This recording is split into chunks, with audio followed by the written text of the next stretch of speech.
नमस्कार, capital TV की special story देख रहे हैं आप और मैं हूं आपके साथ रोहित कुमार। यूपी से आए दिन हिंदू महिलाओं और नाबालिग लड़कियों के साथ अजीबोगरीब दुर्घटनाएं होती रहती हैं। कभी ये घटनाएं लव जिहाद से जुड़े प्रेम प्रसंग को लेकर होती है तो कभी जबरन धर्म परिवर्तन का मामला, और इसमें ज्यादातर हिंदू नाबालिगों को अपना निशाना बनाया जाता है। अब ऐसी एक और घटना यूपी के बरेली से निकलकर सामने आ रही है, जहां एक नाबालिग हिंदू लड़की को जिहादियों ने अपना निशाना बनाया है। क्या है पूरा मामला, बात करेंगे आज की स्पेशल स्टोरी में। जिहादियों का काला कारनामा, हिंदू लड़की को बनाया शिकार, चंगुल में फंसी नाबालिग। पूरा मामला उत्तर प्रदेश के बरेली जिले का है, जहां एक नाबालिग हिंदू लड़की के अपहरण का मामला सामने आया है। पीड़िता कक्षा 11 की छात्रा है जो स्कूल गई पर घर लौटकर वापस नहीं आई। लड़की अपने घर से 1 लाख रुपए और जेवरात भी साथ लेकर गई थी।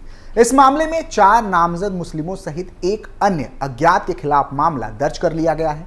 आरोपितों में 3 सगे भाई और उनके अब्बा भी शामिल हैं। पुलिस ने एफआईआर दर्ज करके जांच शुरू कर दी है।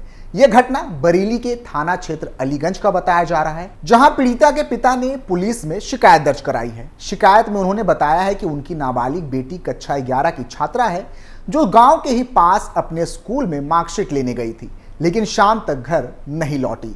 इसके बाद लड़की के परिजनों ने खोजबीन शुरू की, लेकिन लड़की नहीं मिली। इस बीच पीड़िता के परिजनों ने अपनी तरफ से सुराग लगाना शुरू कर दिया। उन्हें पता चला कि उनके ही थाना क्षेत्र में रहने वाला मोनीश नाम का युवक लड़की को कहीं लेकर गया था। उसके साथ इस काम में किसी अज्ञात व्यक्ति द्वारा मदद किए जाने का आरोप भी है।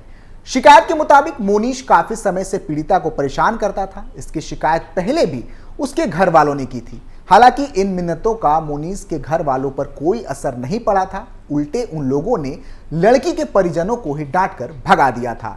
शिकायतकर्ता ने यह भी दावा किया है कि उनकी बेटी घर से जाते हुए 1 लाख रुपए कैश और कुछ जेवरात भी साथ लेकर गई है।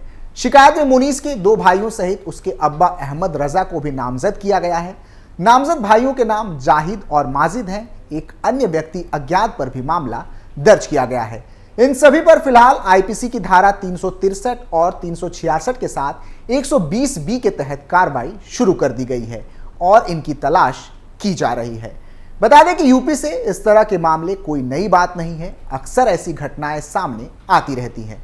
बरेली से पहले भी ऐसी घटनाएं सामने आ चुकी हैं, जहां एक खौफनाक वारदात को अंजाम दिया गया था।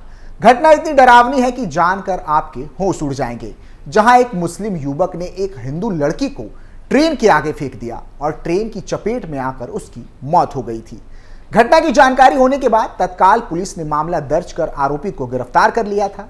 जानकारी के अनुसार बरेली के फतेहगंज पूर्वी की रहने वाली एक हिंदू लड़की बुधवार यानी कि 8 मई 2024 को अपने घर से कॉलेज के लिए निकली थी। छात्र अपने कॉलेज में इंप्रूवमेंट फॉर्म भरने जा रही थी।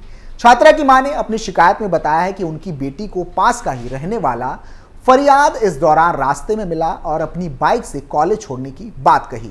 इसके बाद फरियाद ने हिंदू लड़की को कॉलेज छोड़ने को लेकर अपनी बाइक पर बिठाया।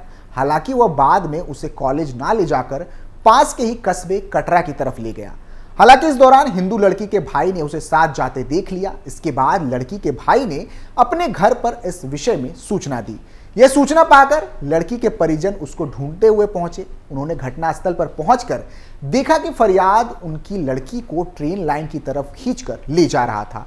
इस दौरान युवक को समझाने की कोशिश भी की गई, हालांकि उसने किसी की एक ना सुनी और फरियाद ने देखते ही देखते लड़की को सामने आ रही ट्रेन के आगे धक्का दे दिया।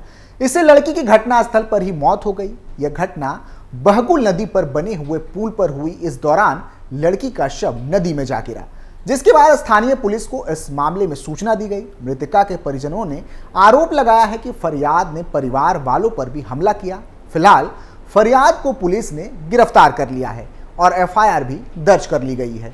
अब आगे की जांच में ही पता चल पाएगा कि घटना की असली वजह क्या थी। बता दें कि इस प्रकार की ये कोई पहली घटना नहीं है। हाल ही में कर्नाटक के हुबली में जो कुछ देखने को मिला था वो बेहद ही डरावना था। ये घटना इतनी बड़ी बन गई कि राजनीति चर्चा का विषय बन चुकी है। कर्नाटक में एक दुर्दांत क्राइम ने सियासी पारा हाई कर दिया और इसको लेकर पूरे देश में गुस्से का माहौल भी देखने को मिला। लोकसभा चुनाव 2024 को लेकर चुनाव प्रचार में राजनीतिक दल पूरी तरह ताकत झोंक रही है। पीएम मोदी ने जब कर्नाटक में रैली की तो उन्होंने भी हुबली के नेहा मर्डर केस का उल्लेख किया था और राज्य सरकार पर कानून व्यवस्था को लेकर सवाल खड़े किए थे। कर्नाटक पहुंचे पीएम मोदी ने अपने भाषण के दौरान कांग्रेस पार्टी पर निशाना साधते हुए कहा था कि भारत में कांग्रेस पार्टी जिस सोच को बढ़ावा दे रही है वह काफी खतरनाक है। हमारी बेटियों पर हमले हो रहे हैं, सार्वजनिक जगहों पर बम धमाके हो रहे हैं, जो लोग भजन कीर्तन सुन रहे हैं उन पर भी हमले किए जा रहे हैं। पीएम मोदी ने कर्नाटक की कानून व्यवस्था को लेकर आगे कहा कि ये साधारण घटनाएं नहीं हैं, इसलिए मैं बेंगलुरु और कर्नाटक के लोगों से अपील करता हूं कि आपको कांग्रेस से सतर्क रहना चाहिए।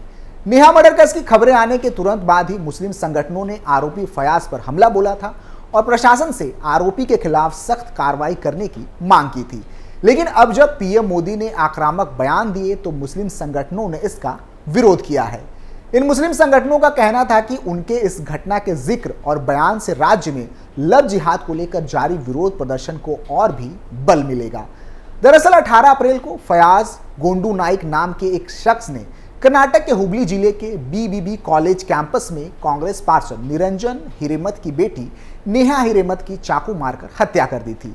हमले के बाद कॉलेज के छात्रों और शिक्षकों ने किसी तरह नेहा को अस्पताल पहुंचाया, लेकिन अस्पताल पहुंचने से पहले ही उसकी मौत हो गई थी।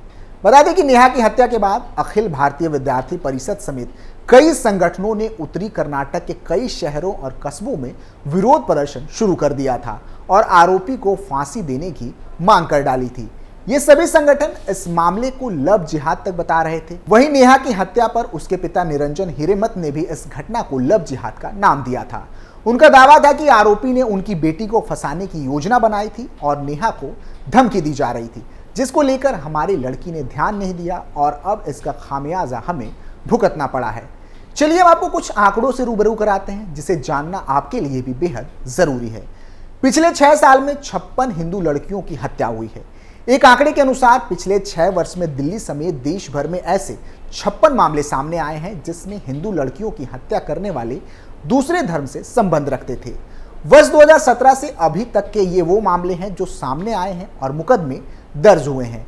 इसमें दक्षिणी दिल्ली में पिछले वर्ष 18 मई को महाराष्ट्र की श्रद्धा वालकर की निशंस हत्या का मामला भी शामिल है, जिसमें हत्यारे उसके प्रेमी आफ्ताब ने श्रद्धा की हत्या के बाद शव के कई टुकड़े कर उसे फ्रीज में रखे और बारी बारी से जंगलों में फेंकना शुरू कर दिया था।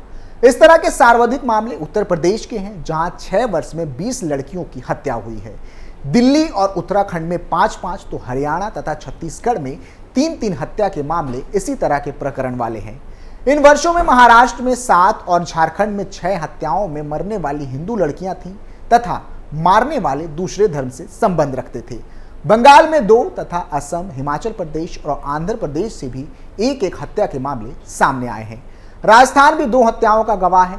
बीएचपी के संयुक्त महामंत्री डॉक्टर सुरेंद्र जैन के अनुसार ये वो मामले हैं जो सामने आए हैं और मामले में मुकदमे दर्ज किए गए हैं। अन्यथा ऐसे कई मामले हैं जो लोक लाज और डर के भय से सामने ही नहीं आ पाते।